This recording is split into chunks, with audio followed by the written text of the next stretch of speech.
I just don't know if I want to put. We'll save it. Okay. All right. There's nothing inappropriate though. It's just Fair. I want to talk about inappropriate. Look at the Celtics.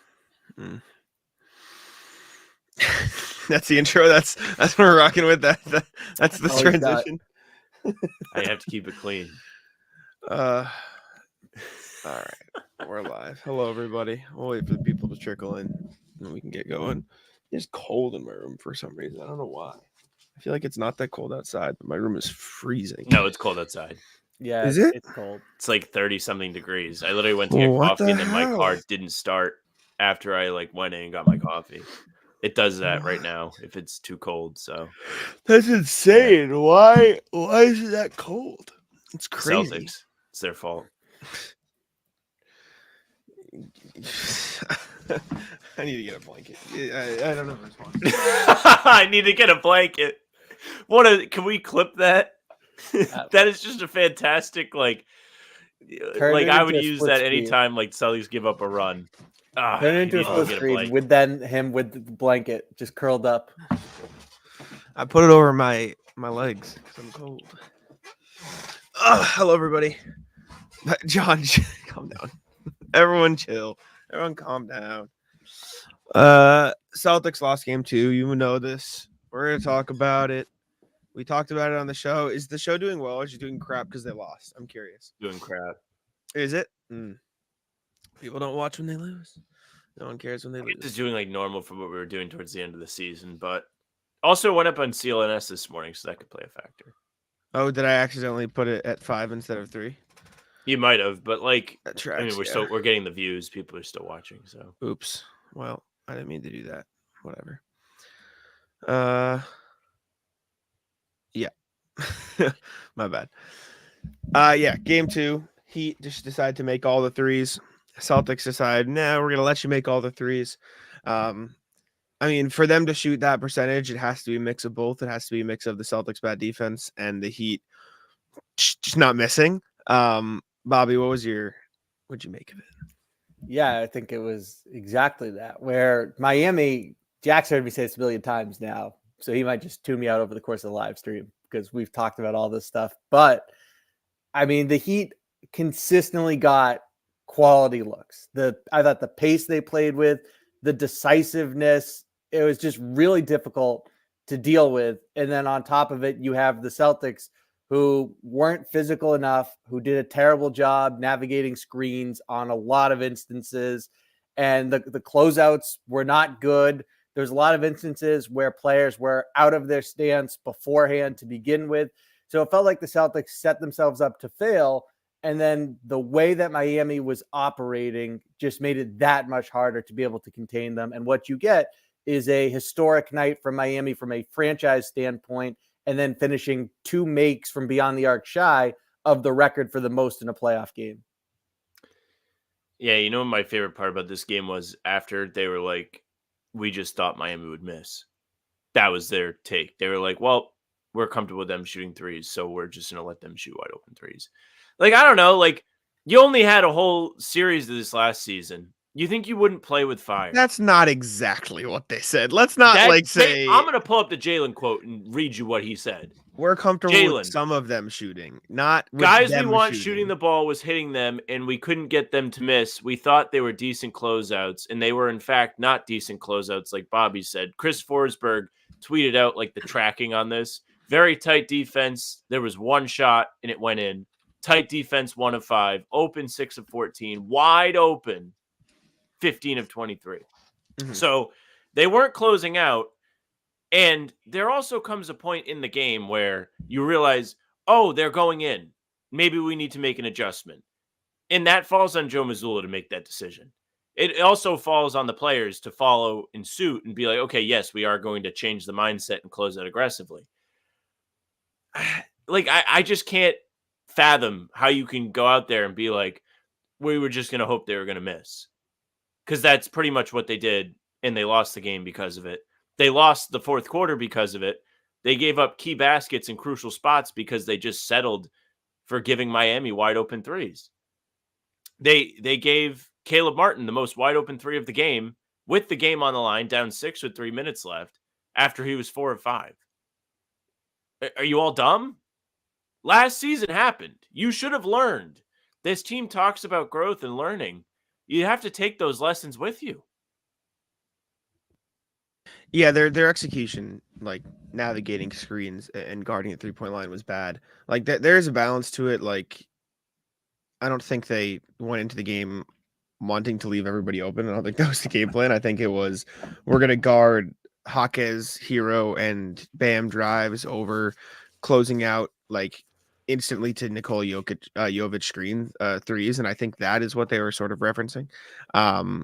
But they didn't adjust when the Heat started making all of them. They didn't adjust when Caleb Martin shot well. They didn't adjust when everyone started making the threes, and that was the problem. They didn't adjust to how the Heat were going to play. They were guarding the Heat like the Heat were playing their game one offense, and they were playing not their game one offense. So it's on Joe Mazzulla, it's on the players, it's on everybody for just playing lackluster 3-point defense. And I think it'll change. Obviously, like you see the difference. And I think the big thing is, I think this is the only way the Heat can beat the Celtics is by pouring down threes. And so the easy adjustment, which knock on wood, the Celtics should be able to make, is just guard the 3-point line and let them drive into Kristaps Porzingis in the paint. But it was frustrating to see it not happen on the fly. And now we have to wait 2 days and go through a practice and go to Miami before we get to see what the Celtics can do about it. It's frustrating, man. Bobby, how we talked about this in the pod last night. The Heat have 4 50% 3-point shooting games against the Celtics in the playoffs the last 2 seasons. The most another team has against another opponent is 1. How confident are you that they can do it again? They can, but again, the Celtics have to be complicit in that. And so it's pretty obvious that, there's going to be counters, right? If you put a premium on protecting the perimeter, then what happens is you expose yourself to backdoor cuts. Maybe your pick and roll defense is lending itself towards more points inside the arc. Maybe you're giving up some more of Bam's stuff. But again, those are twos. So as long as you can, and this is not easy to do, but as long as you can minimize their offensive rebounds off of that and keep them off the foul line, then the math is still in your favor. It's really no different than just getting beat by Bam inside the arc without sending him to the stripe. So when you give up those cuts, they're in better position for rebound than you. That takes a lot of energy and effort and physicality. And Miami, they won across the board on those fronts last night. So there are ways where the Heat can overcome it. But again, with the proper effort, you can limit them from 3 without ultimately also losing the math equation as a result of that. So there are going to be adjustments from Miami. I said it on Celtics of the Roundtable that they're going to completely reconfigure their offense for game 2. And they did. And there are other ways, by the way, things they didn't really show, that they can get really good looks from beyond the arc that are difficult to defend, especially some of those Bam Adebayo dribble handoffs where guys are flying around the perimeter off pin downs before they come up to him. And then you try to limit who's able to help the person defending Bam to contest threes. So there's a lot that Miami can still cook up here. But again, if you basically just sell out to stop the threes, then I think you're ultimately going to win the math equation and the game. Nobody loves math quite like Joe does. So it's funny to me how this all happened yesterday. And Miami absolutely had something to do with it, talking about the defense giving up the open looks, but also Miami's defense kind of inviting the Celtics to try and take on more than that they can chew. Jason Tatum and Jaylen Brown were able to target mismatches. They were able to go through guys. But they didn't choose to do that every time. They chose to take difficult shots. And I know Jack was none too pleased with some of the fadeaways that Jaylen Brown took. And he's right to be upset. There's no reason why you should be falling away from the basket if Tyler Hero is guarding you in the paint. He is simply too small. We've seen Jaylen Brown bully defenders for weeks at a time. That March stretch was unbelievable, where he was going through guys' chests in the paint. He looked like 2018 LeBron, where nobody had any answer for him at the rim, and he was able to get any look he wanted. I thought both Tatum and Brown were good in this game, but nobody else was able to get going because the ball didn't move as much. And I'm not expecting those guys to give up shots that they're comfortable with. But when you get baited into attacking isolations like they did, the offense sticks. You see situations like you did in the fourth quarter where they're not necessarily able to get a basket in a big spot, or unfortunately, they didn't get the stops either. Again, leaving the wrong guys open from three in the fourth quarter killed them, and missing free throws killed them. I mean, there's a billion things that killed them. But overall, bad. I think that's the key thing. It's in the second half, because I was reading Twitter and Henry responded to Keith Smith's tweet about the threes, and Keith responded to him, so it was weird. So I was like laughing because it's just weird to see Henry.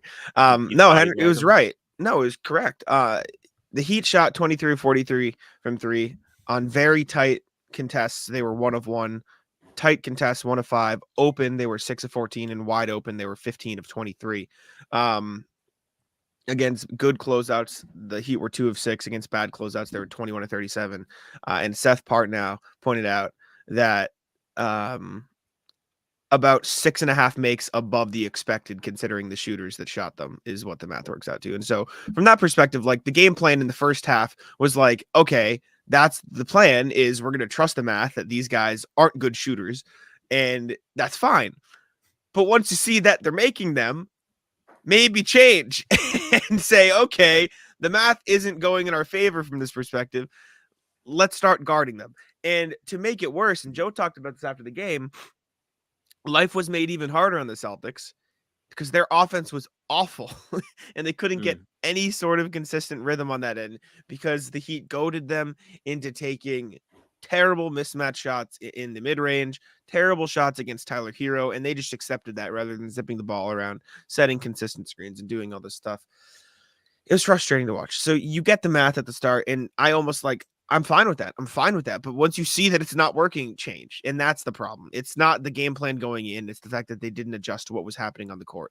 And that's a Joe thing, and that's a player thing, and that's a physicality thing. That's an effort thing. That's everything. That said, the people who are inevitably going to go fire Joe today, like, it's just like, breathe. There's a balance to it all. Like, he had a bad coaching game. Yes, admittedly bad. Like, I think it was bad that he didn't make the adjustments. I think it's bad that players didn't make the adjustments. Breathe. But the offense, for me, I wanted a whole rant on the pod last night, Bobby. That mid-range fadeaway game that Bam took on one end and made them all, but the Celtics took against Tyler Hero on the other. If the Celtics take that, throw into the incinerator. Horrendous. It's the worst shot on the court. It's the worst possible shot they can possibly get, because it's a product of broken offensive possessions and terrible one-dimensional mismatch hunting. It's awful. I hate it. Yeah, wholeheartedly. I hate that. I hate when the double looks like it's coming and then that second defender veers back, and Tatum, rather than doing anything else, just settles for a one-legged fadeaway. I don't like all of that. I want to pause because I have two things for Joey Spatulas. First off, what is this? I have to get Bobby a shirt. I don't get the reference. So he has merch for his food truck and sent Jack and I both t-shirts. You're getting Hell yeah. Joey, I will wear it with pride. Just hit me up. They're cool shirts. Just to clarify also with the earlier about the, hey, inside the arc, and Bam can, right there, the who cares, they shot like 80%. It's about what it does on the margin. So yeah, Bam scoring inside the arc is really not that much different than Joel Embiid doing it against the Celtics. They'll live with it. Just keep them off the free throw line, right? But the difference here is in what I'm saying is not Bam beating them with contested mid-range jumpers, for example. It's if they're winning on the margins, because, for example, in game one, they lost the rebounding battle, and that plays into losing the game of possessions. So if all of a sudden you win that and you're in a position where the Celtics are higher up on the perimeter, and that leads to backdoor cuts and better position and more offensive rebounds and more shots over the course of the game, and maybe some of those offensive rebounds come with putbacks and trips to the foul line, that's how things get dicey. So there are counters to the counter always. So yes, the easiest way to win the math equation, and the Celtics will, you expect, do a better job of protecting the three-point line. It's just the conversation doesn't end there. Another difference between these two teams, Miami runs specific sets to get their shooters open looks. The Celtics don't really do that. What the Celtics do, which is fine, they use their talent to create the open looks. Jason Tatum gets downhill. He draws multiple defenders and makes a tremendous read almost every single time to find the open shooter. And then the rest of the guys on the perimeter decide the correct amount of passes to make before they take the open shot. If you had some sort of old reliable you could pull out and be like, all right, Sam Hauser, buddy, it is your time because you've been excellent in this series. Get ready to shoot threes. It would make you so much more dangerous in a game like the one yesterday because Miami really wasn't trying to give up the drive and kick. They were okay, like we talked about, with the Celtics trying to go ISO and score one-on-one. If you're running sets and you're creating looks in a different manner, Miami's defense is going to have a little bit more pressure on it. It goes back to the things we talked about mid-season when they lost the 2 games in Atlanta, and we were like, well, maybe do something different. Do different things when the game is close. Don't do the same thing every time, regardless of what it is. And if you're able to do that, you may very well find yourself getting better shots despite Miami's adjustments. So I agree. I think the problem with that is the one thing they usually go to wasn't working, and that's Kristaps at the free throw line. Correct. And the Heat were just like, nah. And Kristaps couldn't catch the ball. Kristaps couldn't get to his spot. The Heat were like pushing him around. And that was an issue with the Celtics physicality and the screens they were setting for Kristaps' ability to fight through contact. And once they shut that down, they had like nothing else going. And for what it's worth, Kristaps going 1 of 9 and Drew missing everything just put so much pressure on Jaylen Brown and Jason Tatum, which I think, to go against what I was saying, probably forced them to take some of those middies that I hate. So that was annoying to watch, and then that led to bad defense too. But even if you go to like somebody like Derek White and you run a specific floppy or no, I know elevator you're action right. for him, like it can work. Like it does. No, you're right. That's the beauty of the Celtics. They have a billion guys. Even Peyton Pritchard's somebody you could run some sort of off-ball thing so he can catch and shoot. He's excellent on those. You have to utilize these guys. I don't even think Pritchard took a shot yesterday, and he was fantastic in game 1. And he was fantastic for the last month and a half. There's no reason he shouldn't be involved in a game like this. I will say that with Hauser, I'm pretty sure it was in the 4th quarter, but they dialed up a specific play to get him a clean look at a 3, and he missed it. And that was one of those instances where you say, you just need a little more from the second unit than you're getting to help overcome what's happening here. But yeah, absolutely. They could dial up more. It doesn't necessarily have to be floppy for Derek White. It can be, go back to your bread and butter, the Derek White, Kristaps Porzingis pick and roll, and see what you create out of it. I thought they could have run that more. You know, some of these wide pin down actions where Porzingis is screening for Tatum, for example, or to get Jaylen Brown going downhill. I thought some of their most successful stuff in the season, they didn't run enough of last night. I also thought it was a killer that when they had a chance to come back in the game and they actually started like defending the 3 a little bit better, Bam just made all the mid-range shots. Like it was, and at that point, I wasn't even like upset at it because like that's the shot you want. Like that is the shot. Like when everyone's talking about, oh, we're okay with these shooters shooting, you're okay with Bam taking that mid-range shot with a player in his face. It's just he made them all. It's just he made every single one he took. And the Celtics couldn't find any momentum. And then when they had to guard the pick and roll better, they did it poorly and left 2 guys on the weak side for Jaylen Brown to cover. And for what it's worth, that Caleb Martin 3 that you're referencing, I'm pretty sure that was like contested. Like Jaylen got there, he almost blocked that shot. It's just the look of them both being open on that side of bad defense. I know. Still a good in rhythm look. That's not. Jaylen did a great job hustling out there, but everything before that could have been done better by everyone on defense. Yeah, like don't put Jaylen in a position where he has to guard 2 guys that are both making threes. Agree. Yeah. And killing you. Like, just stick to the guy, please. Like, realize that he is 4 of 5. Don't leave him open. Maybe. They had no idea what they were doing on defense there. It was disgusting. It was unacceptable at a moment like that in the game. And they just should have been better. They should have been more prepared. To their credit, they did a decent job of hanging around in the 4th quarter, but it feels like they lost this game because they lacked killer instinct early on. Miami hung around a lot in the first half. There were plenty of instances where it was like, oh, almost. It's like 6 points. Now it's back down to 2, back up to 6. Like they could never really push it and break it open. And there are going to be games like that. And it helps that Miami was making all their threes and they made every timely three. But you lost control when it remained close, which is not a great thing to see either. I don't know if it was killer instinct. I think their game plan was just bad and they didn't adjust quick enough. I don't know if that's like effort or killer instinct. I think it's just bad like coaching and bad game planning and bad like adjustments, which needs to be better on the fly. But I don't think it was an effort thing. Like I think the Celtics were trying hard all night, and I do think there's a difference. It's just really bad like game planning against the Heat team that completely changed up what they were doing in this game, which is tough. It was frustrating to watch, and I just 50% shooting night again is like multiple things have to happen. I had a lot of people on Twitter saying it's because the Celtics are playing bad defense, and like yeah, but at the same time like. You don't just shoot 53% because of bad defense. It is a mix of that and ridiculously incredible shot making. So there's a balance to it, but it was frustrating to watch the Celtics not adjust to the shot making. Yeah, just the thing about that, and also side note, Spatches, I totally agree. They with KP's gravity, they can definitely run that against the zone as well when it comes to Miami and the shot making, though. Again, I kind of put it as more the Heat deserve credit for as bad as the Celtics were and the lack of adjustments. Again, I thought almost every time down the floor, it felt like they were getting a good look. It was in rhythm. The ball was moving. They were decisive.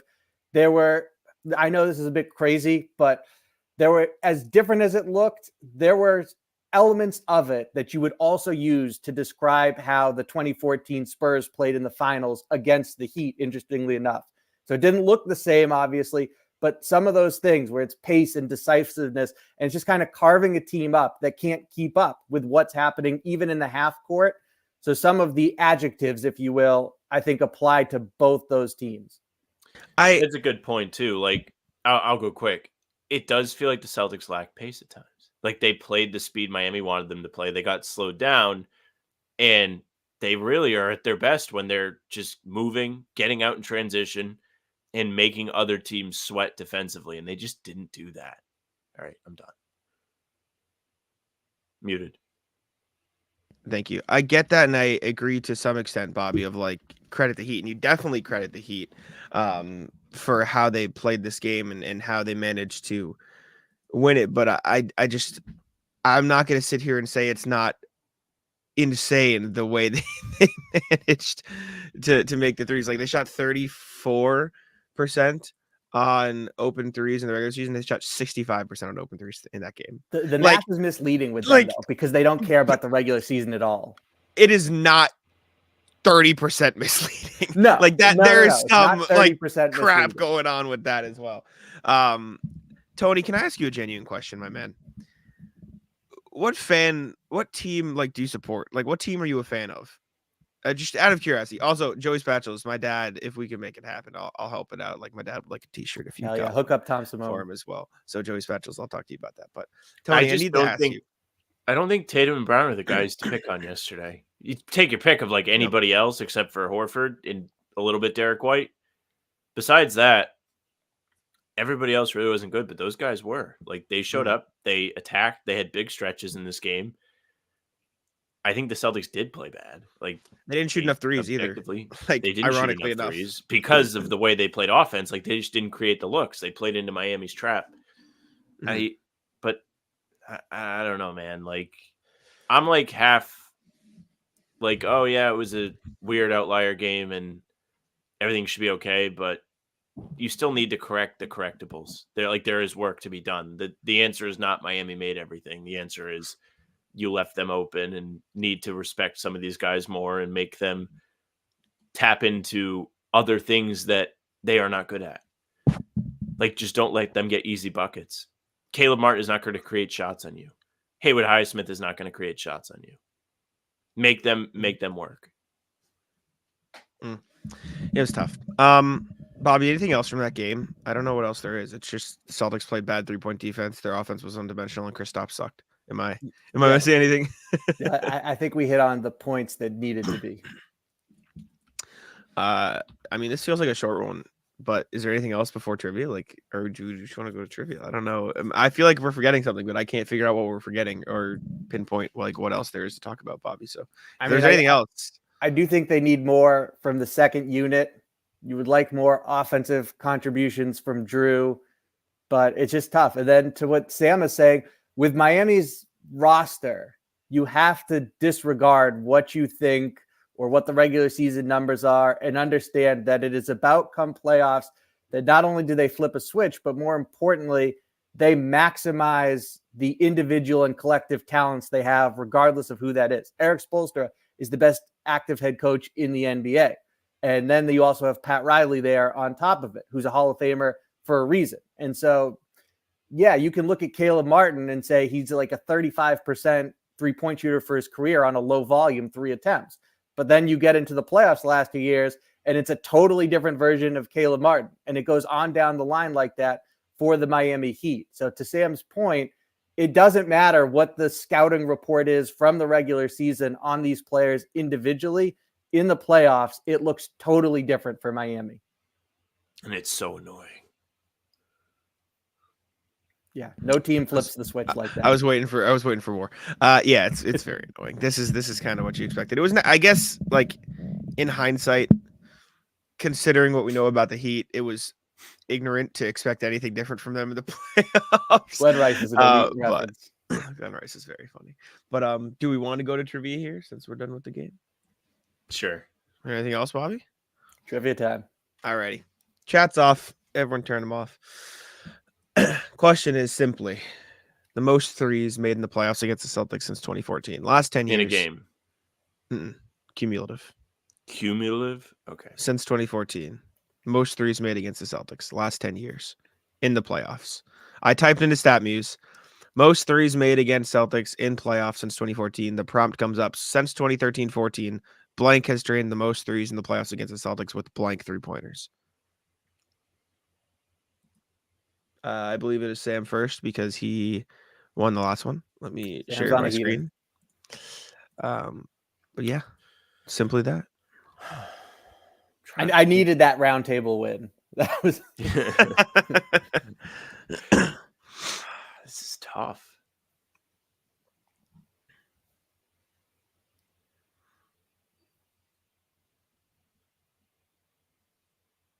I'm going to say Chris Middleton.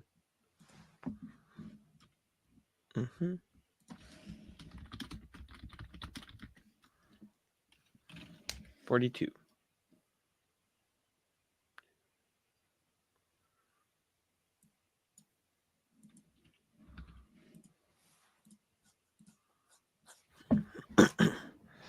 Alrighty.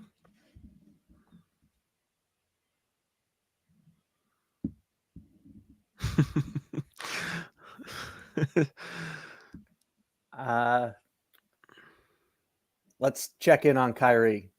I was Kyrie gonna go Irving? him next. Good guess. I hope so, Sam.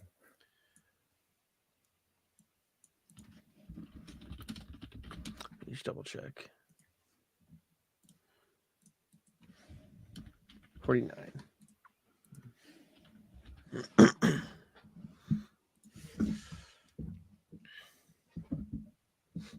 I'm going to go Tyler Hero. Tyler Hero. I know he didn't play last year, but 25. good answer. I'm going to go with his teammate, Caleb Martin.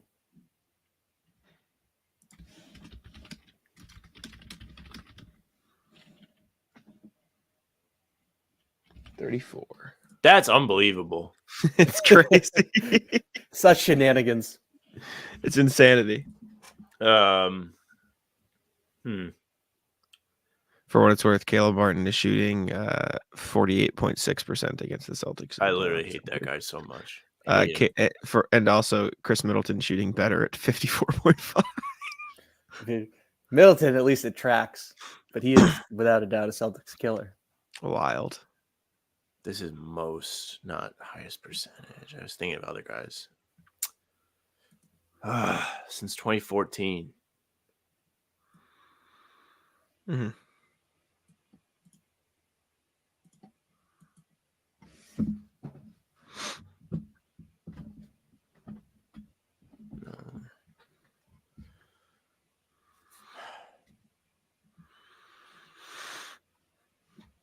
Good guess, Joey Spatulas. And good guess, Christian. And good guess, Josh. W all around. Actually, Josh, I don't think yours is on here. It was when I previously.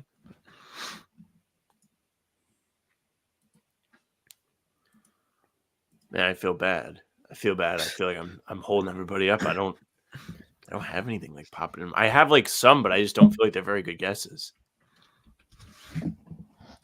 I'm gonna guess Jimmy because he's played 1, 2. Yeah, he's played. The volume is certainly there. Yeah. 23.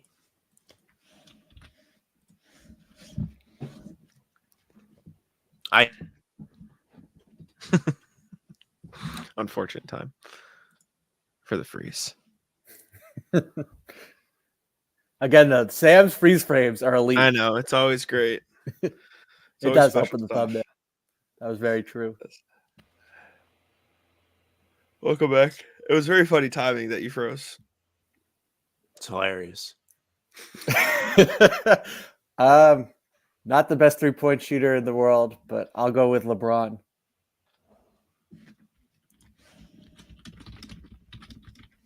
$32. Getting killed.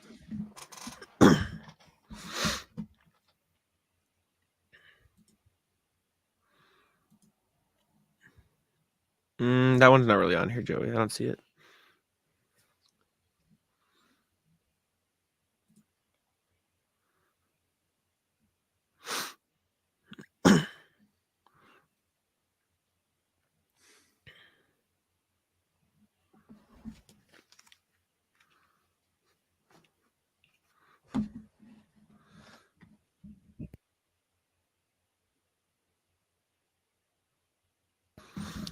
Let me go. I'm curious. Some of these guys, what do they shoot?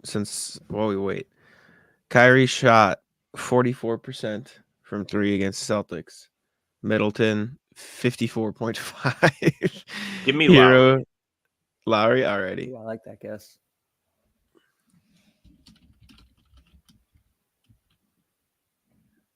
$30.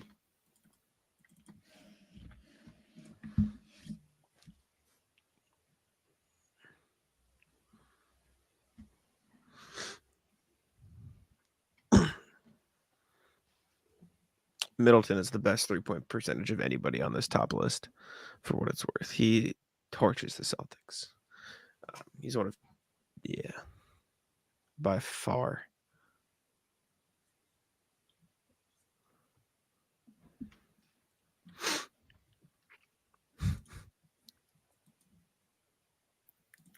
I will go with James Harden. James Harden. 36. These guys make a bunch of threes in like no time. Yeah. I mean, I think I'm dead anyway, but my gosh.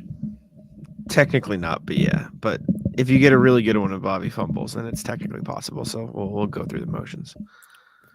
Not joking or throwing it for content. Right now, there's not a single name coming to mind that I like.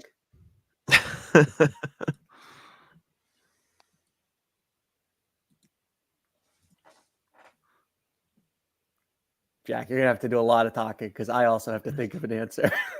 All right, I'm putting the Ducks on then because I don't have anything to say. Fair. Good guess, Joey Spatulas.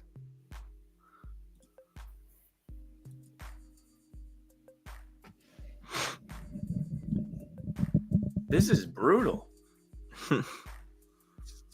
I'm like too mad to think, too.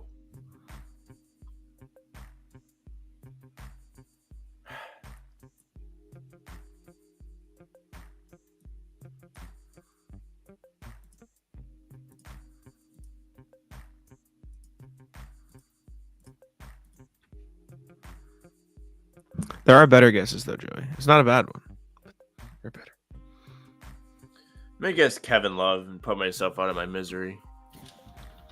That was a bad guess. So you didn't fucking 45. play. Sorry. Oh, my God. Oh, And he swore, and it was a good guess. And What a one. combo. well done, Sam. That was. Oh man, All right. You need at least 14. we're gonna be here a I forgot to tell while. you, Just gonna there put that are out there. answers. There are answers you can get here, Bobby, but you need to bink one.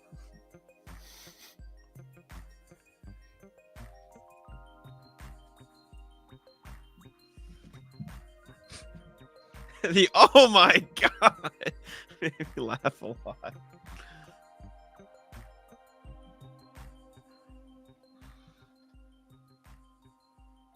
There is one who I think there's one that I think is too close for comfort, so I can't guess it.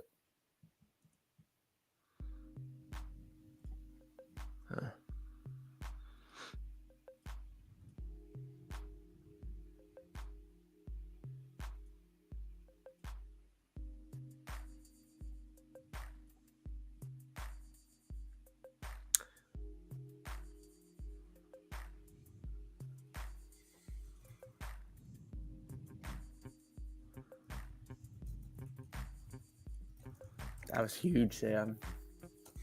I still don't think you should lose.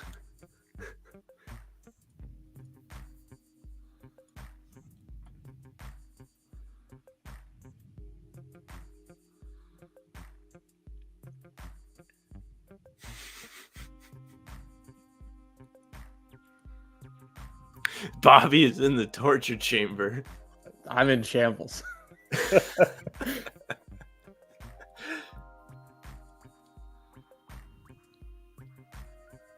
I kind of needed Sam to short putt.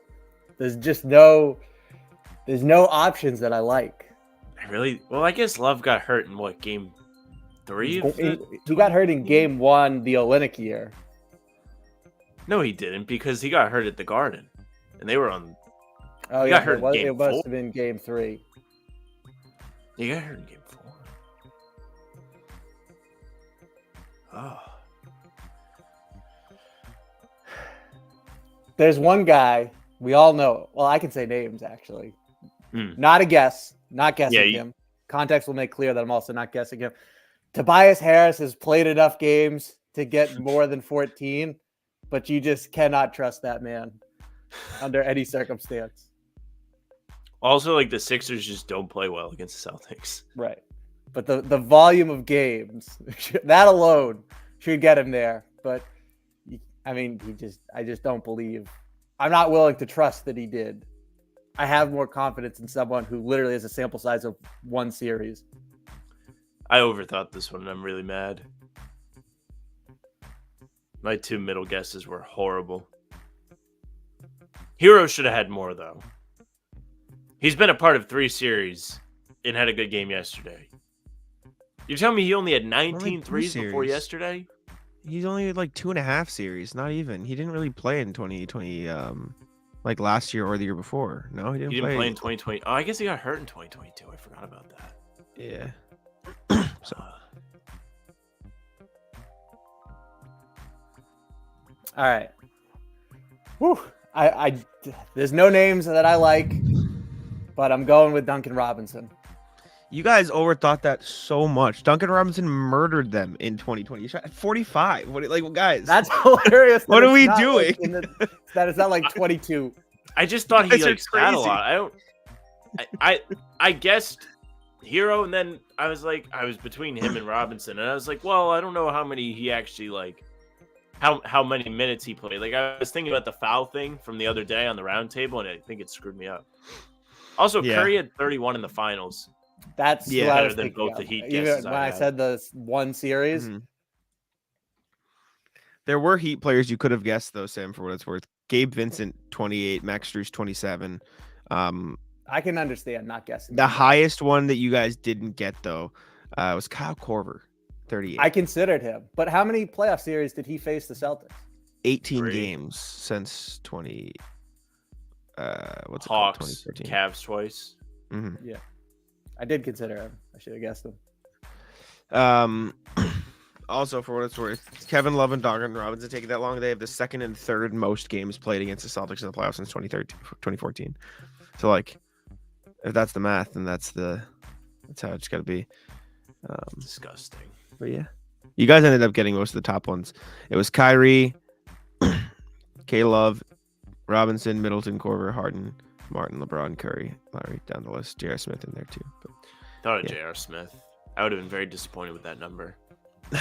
yes. JR was definitely under consideration, though.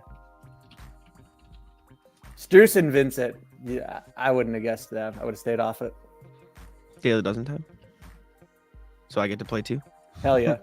We are in. All right, let's see. Peyton Eli's father, Archie Manning, went 35-91 and 3 as the starting QB of this NFC South The team. Saints. Alrighty. Grizzlies big man averaged over 21 points during their first round playoff set over the San Antonio Spurs. I feel like it's Gasol, but it also could be Zebo. I think Gasol was already a Laker, so it's got to be Zebo. Well, which Gasol? Oh, Mark I was Gasol. thinking Powell for Yeah. some reason. I'm tired.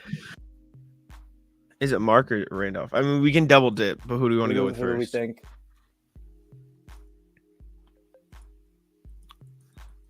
I think it's Randolph. All right. Yes, sir. Clutch. Halfway into his 10-year, $240 million contract, Seattle traded Robinson Cano to this National League team. The Mets? Yeah.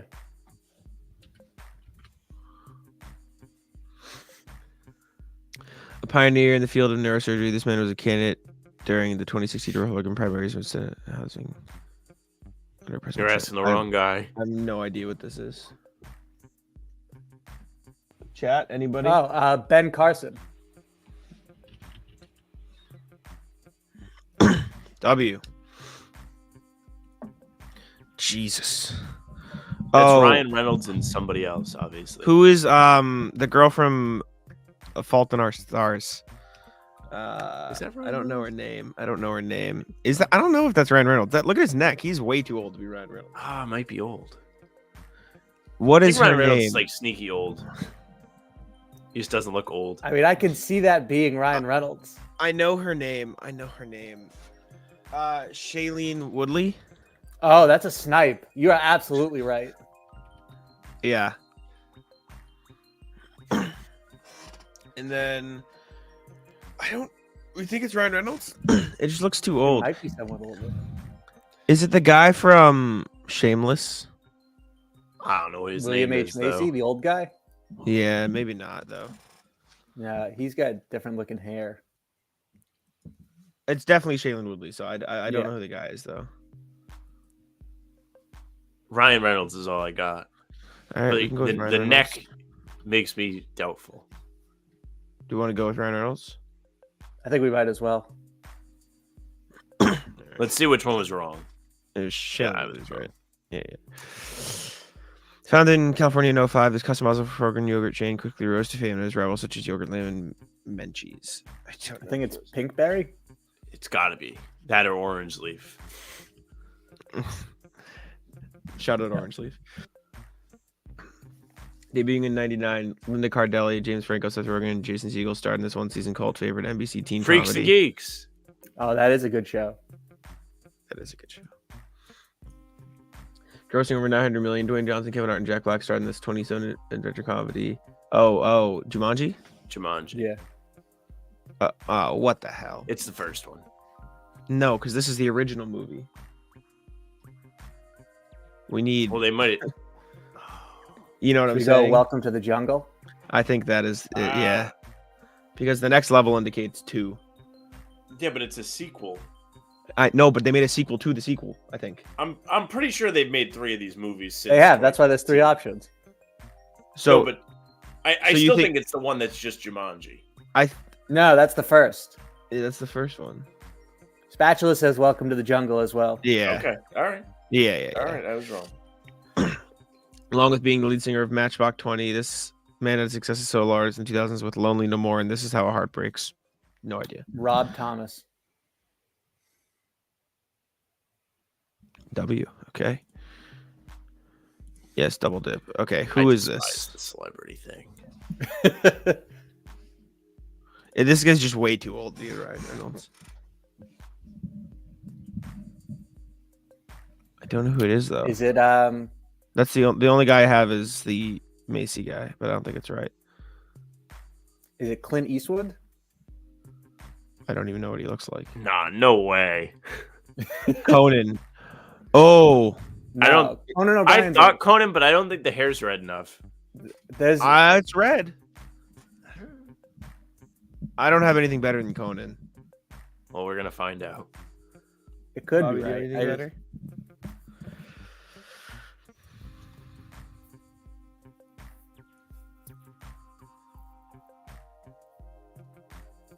I have nothing better. Yeah, that's it. Roll with it. I feel like it's an actor. Who was it? We gotta figure it out. Dennis Quaid. That's lame. That would not have got it. Yeah, no, I don't know who it is. Or I know the name, but I would never have guessed it. Unfortunate. All right. Well, that stinks. All right. Bobby, any final thoughts before we get out of here? No, I think we hit on it all.